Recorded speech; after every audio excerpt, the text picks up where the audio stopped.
Tracé. 2 mètres. Tracé. 2 mètres. 0. Tracé. 06. 05. 03.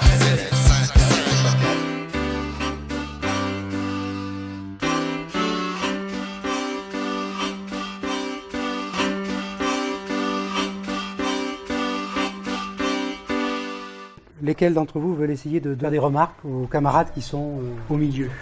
Oui? Martin, quand tu prends la parole, tu regardes que le prof, tu regardes jamais les autres interlocuteurs. Alors ça, c'était un des critères importants. Hein. Est-ce que tu as autre chose pour... Et puis, essaye de un petit peu mieux articuler. Puis voilà, sinon c'était bien dans l'ensemble. D'accord. Est-ce qu'on peut demander à ceux qui observaient Clément, qui est là, hein, c'est-à-dire... Quand on observe une classe d'élèves au travail, on est très vite frappé par le fait que derrière l'apparente unité, homogénéité des comportements, il y a une réelle diversité des attitudes. Quand j'étais moi-même enseignant dans les années 70 dans le collège Saint-Louis à Lyon, nous avions été frappés par ces différences et nous avions cherché à proposer une individualisation des parcours d'apprentissage. Nous nous situions ainsi dans la droite ligne de l'œuvre d'un psychopédagogue, Édouard Claparède, qui, à partir de l'observation des différences individuelles, avait construit un système, un mode d'organisation de l'école qui lui permettait d'aboutir, selon le titre de l'un de ses principaux livres, à une école sur mesure. L'école sur mesure, c'est une notion à partir de laquelle on peut essayer de repenser autrement l'organigramme scolaire, d'une part, mais d'autre part, il faut tenir compte des individus et de leurs intérêts pour obtenir d'eux le développement optimal de leur potentialité. On va refaire les inscriptions de modules pour l'étape 4 qui vont donc démarrer après les vacances de février pour une durée de 6 semaines. Vous avez donc le choix à la fois de l'enseignant, du parcours et du moment dans la semaine où va avoir lieu ce cours. Dans chaque parcours, on va trouver technologie, histoire géo, physique, EPS et SVT. Johan Joda. Allez, vas-y, inscris-toi. Anne-Charlotte. Alors j'ai pris le deuxième parcours des modules parce que déjà on sait qu'il sera moins rempli pour la journée. Les matières que je préfère l'après-midi et ceux que j'aime pas trop le matin. Sarah.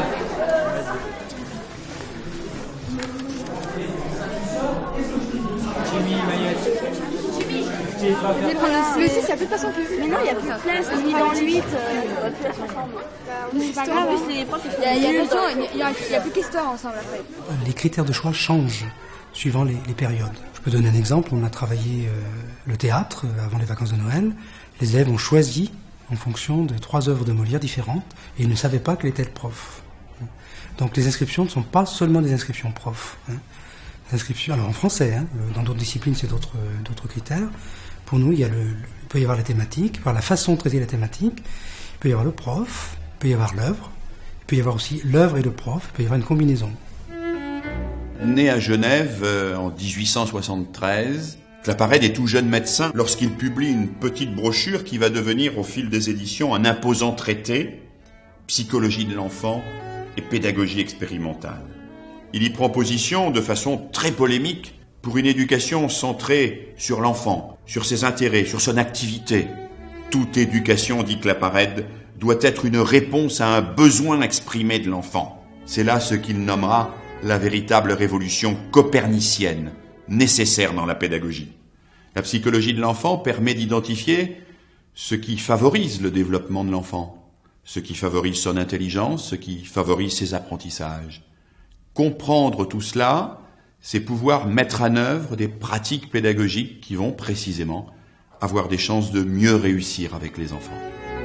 En 1912, Claparède fonde l'Institut des sciences de l'éducation et le place précisément sous le patronage du citoyen de Genève, Jean-Jacques Rousseau. Il meurt en 1940, laissant derrière lui à la fois une œuvre théorique importante, mais aussi de nombreuses institutions qu'il avait contribué à construire et à promouvoir.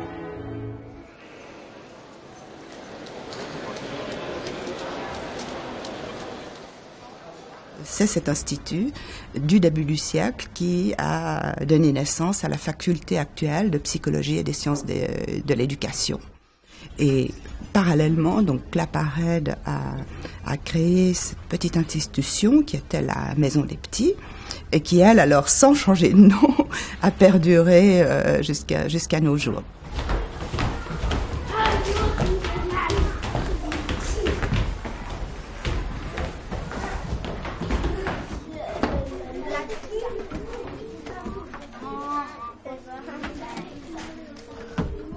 Parmi les enfants qui vont terminer l'histoire, j'aimerais Alexia et puis Benjamin.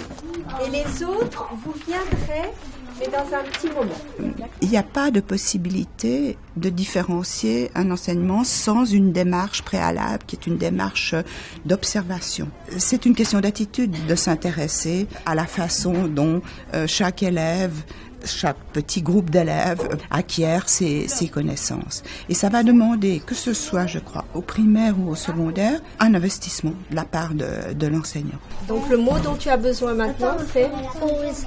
Viens, on va regarder le texte. Alors, est-ce que tu as une idée d'où tu pourrais le trouver? Qu'est-ce que tu dois? Doudou va dans le jardin. Oh, bien. Ouais.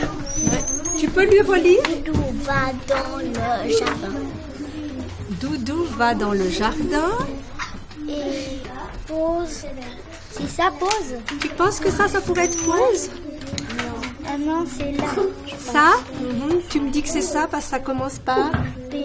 Par P, c'est vrai. Pause, ça commence par P, tu as raison. Les interactions entre enfants sont très très importantes et les enfants peuvent s'aider, ils peuvent se donner carrément des mots dont ils ont besoin, que certains ont trouvé. Et le fait aussi de voir certains enfants chercher dans des dictionnaires, chercher dans d'autres, dans des moyens de référence qui sont plus difficiles qu'un texte, eh bien c'est constructif pour eux. Le mot gentiment commencer par la lettre G. G. Alors regarde comment on fait. Là, tu ne vois pas le G. On va aller un petit peu plus loin dans l'alphabet. Ici, tu vois G. Oui. Très bien. G, A. Tout de suite, oui. G, E, N.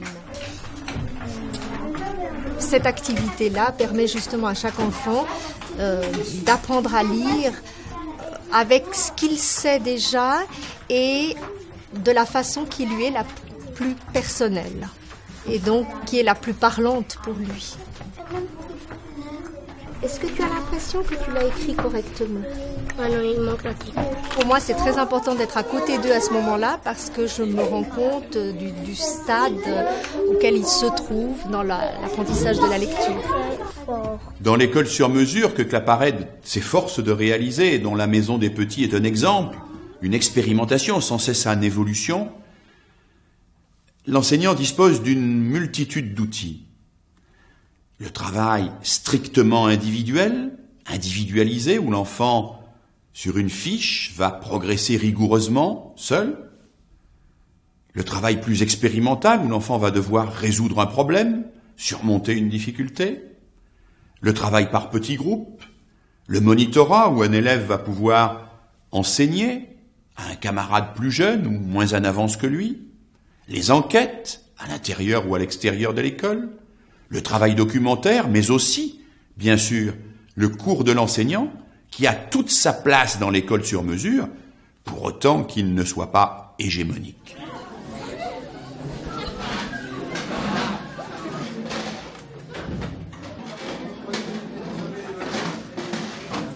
Vous avez les consignes sur les montagnes, on commence à travailler sur le document que je suis en train de distribuer maintenant.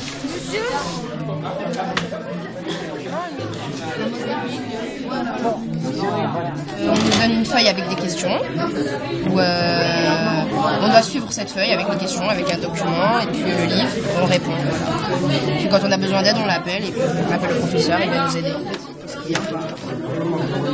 il n'y a que 3 zones en fait. Ouais, celle-là. Et celle-là, c'est ce qu'il y a. Non, mais en fait, quand c'est barré, c'est skiable. Ça veut dire que c'est une zone agricole skiable. Attends, mais on doit marquer quoi? Si on veut faire entrer les élèves dans les démarches, je pense qu'il n'y a pas 36 solutions. C'est qu'il faut les mettre en situation de réfléchir. Et je ne vois pas d'autre manière que de travailler comme ça par un travail individuel dans un petit groupe. Non, il y a les trucs de chemin de fer aussi. Voilà, c'est ça. Je suis tout le temps sollicité et j'ai le sentiment que là, chaque élève a besoin de moi personnellement. Ce qui n'est pas forcément le cas dans un cours dialogué, dans un cours magistral, où le prof est là pour tous les élèves en même temps, et peut-être pour aucun élève, je sais pas. Alors que là, effectivement, j'essaye de voir ce qui se passe dans la tête de chaque élève. Je marque entre parenthèses, tire-fesse, remonte-pense, ils sont à l'adresse. Mon objectif à moi, c'est de les amener à se poser des questions et à réfléchir dans la discipline. Moderne, c'est quoi? Quand je faisais un cours dialogué, je ne savais pas ce qui se passait, je ne voyais pas si les élèves comprenaient ou pas, s'ils entraient vraiment dans la démarche. On se retrouve face à soi-même, face à ce qu'on sait, à ce qu'on ne sait pas, et puis surtout on se prend dans la figure toutes les difficultés des élèves, et Dieu sait s'il y en a. Et n'oublions pas, c'est la dernière phrase du livre, qu'en travaillant pour l'individu, en développant ses capacités, son originalité, en mettant en valeur ses forces et ses richesses latentes, nous travaillons aussi, et peut-être surtout, pour la société. Donc, la société n'est pas absente, l'articulation entre école et société n'est pas absente, mais c'est l'idée d'une fondation, d'une pédagogie sur les intérêts d'un individu. Et il n'y a pas contradiction entre développement de l'individu et développement de la société. Il n'y a pas d'individualisme au sens où nous entendons ces mots aujourd'hui.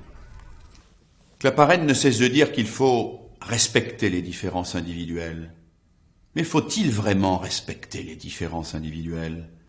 N'y a-t-il pas un risque que l'on sépare trop tôt ce que l'on identifiera comme les intellectuels par rapport à ceux qui seront des manuels et que l'on organise ainsi une ségrégation prématurée ?